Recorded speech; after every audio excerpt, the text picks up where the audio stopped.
We talk about things like passive income. Passive income's a fucking scam. I'm tired of people coming to me saying, I want to make passive income. And I sit there and say, what methods of passive income would you say is a scam? It's not about it being a scam. It's about the mentality towards it is a scam. Look, everyone loves passive money, right? I make money as I sleep. Yep. I get it. You need to de-link your time to your money, because if you're only working for money, you run out of time. You can't make enough money. I understand all those principles. My point is, if you have no money and you're coming to me saying, I want to make passive income, why are you not making active income? Get up off your ass and work first. Because there's no such thing as completely, truly 100% passive. You're going to have to check on it. You're going to have to maintain it. You're going to have to find a new tenant for that property. You're going to have to make sure that DeFi crypto farm you're in doesn't go to zero. It's not a rug pull. Yeah. You're always going to have to keep an eye on it, right? But the idea that people with no money are already so concerned with making money without work is amazing to me. You should be worried about active income. If you show me, if I'm a brokey and you show me how to make $1,000 an hour, I don't sit there and go, okay, but how can I make that passive? I go, cool, I'm making $18,000 a day because I'm going to work. Dude, you don't need to worry about passive income until you have no more time. I look at passive income because I have 18 hours a day I work. When all 18 of those hours are done and my workload still isn't finished, I have to find a way to make some of those income streams passive, either via staff or whatever else. Yep. And that's how I work smart. I use all of my time, and when all my time is done, now I have to become more efficient so that I can get more done within the same time frame. To sit there and say, I don't want to use my time, so I want passive income is dumb shit. The 16-year-old making 45 grand a month, if he was to sit to me and go, I don't want to make the TikToks, I want someone else to do it, make it passive, that he wouldn't be making any money. He's just working. You have to just work. Some point you have to bite the bullet and just work. So when someone comes to me talking about passive income and they're a brokey, I'm like, you are just lazy. You are lazy. You will never get anywhere. Lazy people never get anywhere in life. Doesn't matter what it is. Doesn't matter if it's tennis or money. I'm thinking about the majority of you are thinking. This is why the majority of you will stay poor. Only the minority of people have money, because the minority act. The majority think. If you're sitting here and you're watching my videos and you know who I am, and you say, okay, this guy's obviously a multimillionaire. He has every single car he wants. He travels the world. He lives a fantastic life. I'm thinking about maybe he knows something about money. Maybe. And you're still sitting there thinking, this is why you will never be rich. You haven't got time to think. The world moves quickly, especially with new wealth creation methods. Assalamu alaikum, Dubai. As I often say, Dubai is the best city in the world. It's the city of the future. That's why I've chosen Dubai as the location to hold a speaking event called the 41 Tenets of Tate. I'll be speaking about the principles that I believe should be followed in order to live a life of purpose and a life of discipline. I'll be speaking about the duty we all have to attain success, and in the process, be a positive contributor to our family, our friends, and society. I'll be talking about my upbringing as a mixed-race child who grew up in the south side of Chicago and the Council Estates of Luton, England, and how living by these principles enabled me to become a man who's achieved massive success in many areas of his life. Come and join me for an evening of meaningful discussion in Dubai. I look forward to seeing you all there. It's the first speaking event I'm ever doing. I'm extremely excited, and I'm very, very excited and glad it's happening in the beautiful city of Dubai. I look forward to seeing you all very soon.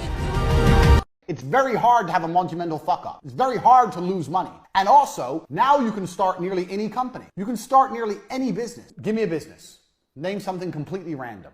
A record label? A record label. You want to start a record label. So, record label, what do you have? You have, this is completely on the fly, record label. So, let me wipe my board. This is completely on the fly, unprompted. We're testing my business genius for the Hustlers University. Let me clear my beautiful diagram. Right, so how does a record label make money? We have make and we have costs. So a record label makes money by selling records, correct?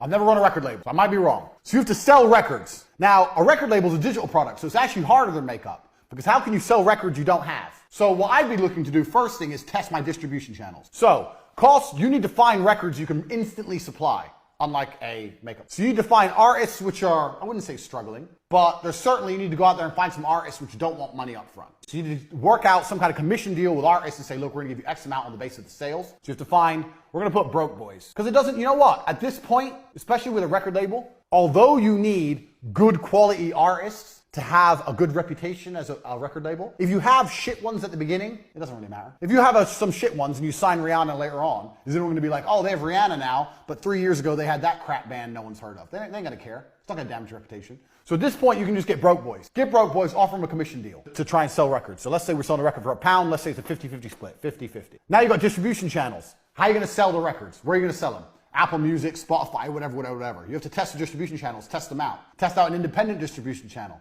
So let's say you do all the traditional distribution, and let's say you want to try and sell some stuff independently. So let's say you start a website. Now here's what I would do. I'm running a record label. I find broke boys. Broke boys agree to go a 50-50 split. I promise to sell loads of records. You have to promise.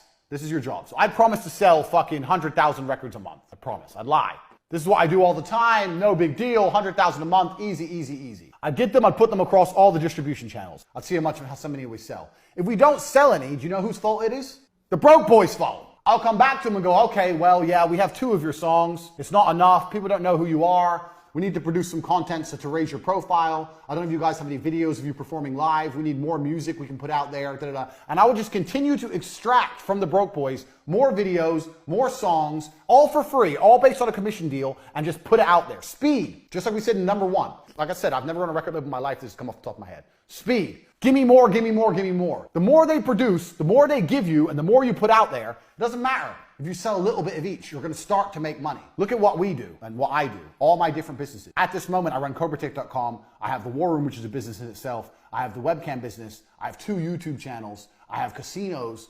All I do, because it's just speed, scattergun. So in this kind of particular, if you're going to do a record label, you need to have as much as possible video and music that you can afford. And when I say afford, a commission only deal, just constantly put out there. Speed on every single possible distribution channel. That's what you need to do. Then what you do is, when you have these boys everywhere, broke boys, the broke boy record band, you have them everywhere and you have tons of their stuff, then you can approach someone who's not shit or a little bit better. So we have the less broke boys. And when you go to the less broke boys, you can say, well, look at the broke boys. We've got them on Spotify, SoundCloud. They're on their own website selling. They're here. They're on iTunes. They're there. Look at this. This is some videos of them performing. Yeah, we use these for promotion. They're on this YouTube channel. They're on that YouTube channal. The less broke boys will be like, oh, these guys, they actually got them a lot of promo. What did you really do? All you did was extract it from these guys. Now the less broke boys might want to work with you. Maybe you don't give them, maybe it's a slightly better commission deal. Maybe they get 60, you get 40.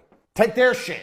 Before you know it, you're going to have a catalog of stuff. So people go, who's this record label? You go, well, bang. And you type any of those bands in and they flood the internet with things. Now you're a real record label. Now new bands, up-and-coming bands want to work with you. Just because the amount of promo you put them everywhere. One of these up-and-coming bands might be the next big thing. Who knows? All I've done in this business model, I don't know anything about record labels. All I've done is stick to my tenets of business. 1, this is free. This is free. This is running a record label from your bedroom. Doing all this is some work on your computer. Putting them on iTunes and making a website, whatever. That's all fucking free. Negotiate with the broke boys you can do in a Costa Coffee or a Starbucks. So this is a free business I've just given you. 1, it's free. 2, we've prioritized money in. The first thing I wrote is, how do we make the money? How do we make the money? We sell records. Okay, so we need this. Prioritize making the money. And the third thing I did was speed. Quickly. Get out. Tell the broke boys to make more. Tell the broke boys to start a daily vlog of them recording. A daily vlog of what it's like in the band. Start putting out on a YouTube channel. Speed. More. Give me content, non-stop. Speed. All I did was stick to my 3 basic business principles. Now, imagine you try this for 6 months and it doesn't work. Have you lost money? No. What did you lose? You didn't have a big fancy office. You didn't lose nothing.